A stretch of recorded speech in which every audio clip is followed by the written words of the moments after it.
Stop looking for love in places God never put it. Stop looking for love in places God never put it. I know that sounds like a strong statement, but I want you to sit with it for a minute.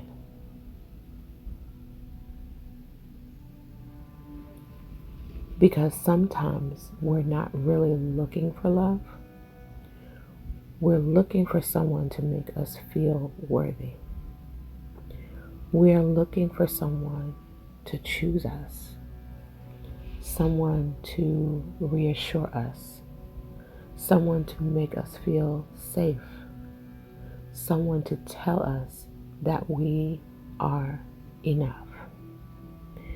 And when we don't know who we are, we spend a lot of our lives asking other people to tell us.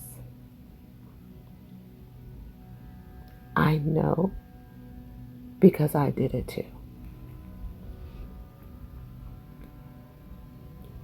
I spent a lot of my life looking for love. And when I say love, I don't just mean romantic love. I mean acceptance, belonging, understanding, consideration, grace. Someone seeing me and actually valuing what they saw. And when those things weren't consistently available to me, I learned to look for them in other places.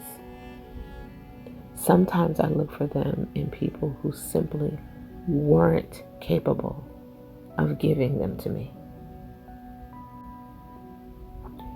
And sometimes I stayed too long trying to convince someone to love me in a way they had already shown me they couldn't. That's a painful thing to admit, but it's an important thing to see.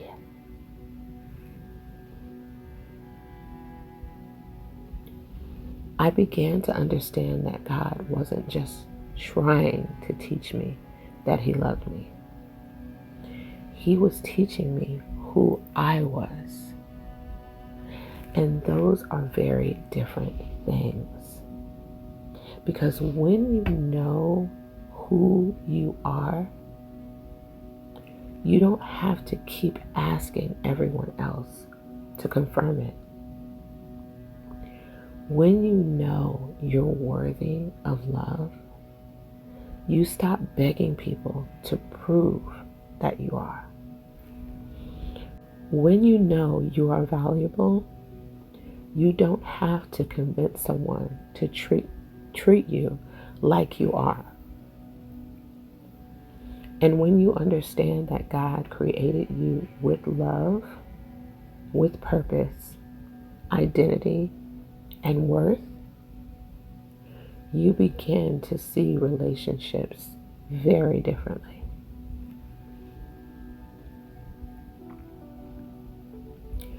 And I want to be very clear about something.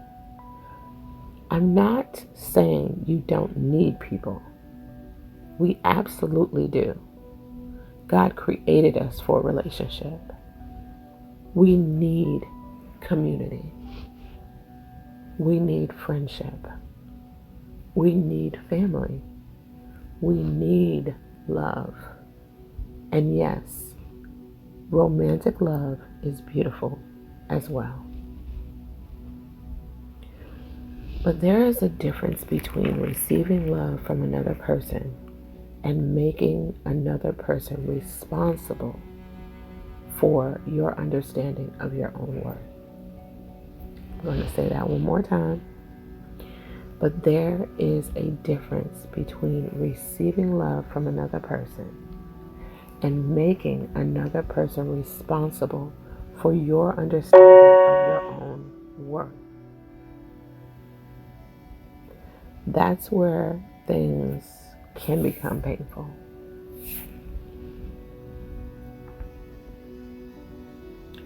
You spend your life looking for the person who will finally make you feel chosen, the person who will finally understand you, the person who will finally love you the way that you've always wanted to be loved.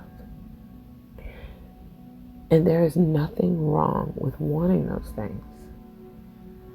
But if you haven't allowed God to show you who you are first, you may accept almost anything that feels like love. One more time.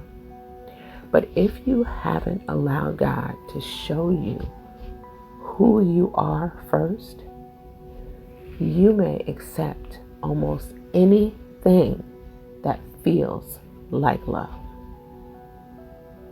And sometimes what feels like love is not love at all. Sometimes it's familiarity. Sometimes it's chemistry. Sometimes it's trauma. Sometimes it's loneliness. Sometimes it's simply someone giving you a little bit of what you've been starving for. And because you're hungry, you call it love.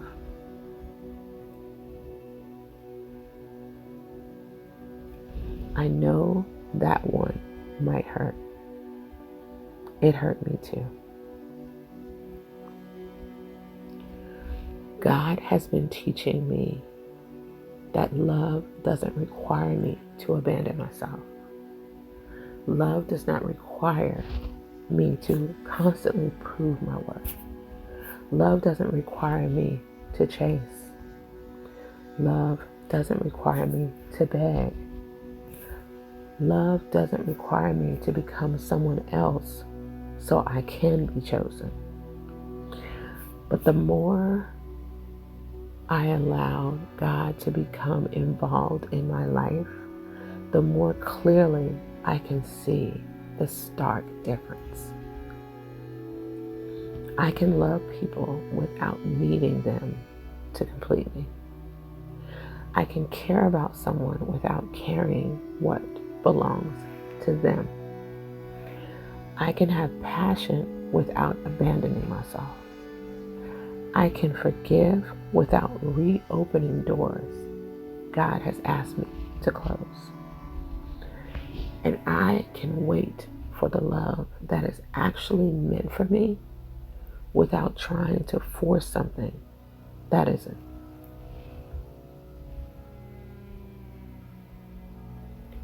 Where have you been looking for love? Where have you been looking for validation? Where have you been asking another person to tell you who you are? And what if, instead of immediately looking outside of yourself for that answer, you took that question to God? It could sound something like this. God, where have I been looking for love that you never put there?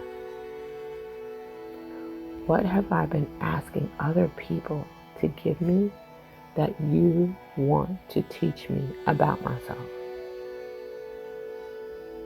Show me who I am through your eyes, God. And then get quiet enough to listen.